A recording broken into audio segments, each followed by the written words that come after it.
যদি জাতীয় পার্টির 14 দলকে আর কোনোদিন আমরা রাজপথে দেখি তাহলে কিন্তু এদের পিঠের চামড়া থাকবে না। নির্বাচন কমিশনকে হুঁশিয়ারি উচ্চারণ করছি, আপনারা জাতীয় পার্টি 14 দলকে যদি সংলাপে ডাকেন সেক্ষেত্রে কিন্তু আমরা আন্দোলন শুরু করব।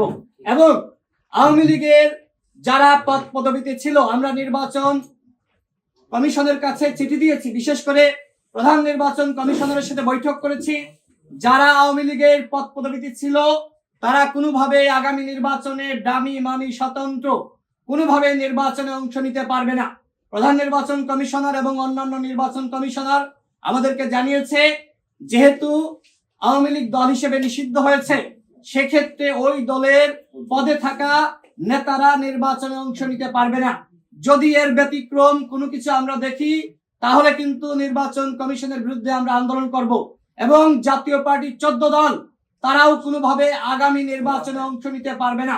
যদি জাতীয় পার্টির 14 দলকে আর কোনোদিন আমরা রাজপথে দেখি তাহলে কিন্তু এদের পিঠের চামড়া থাকবে না।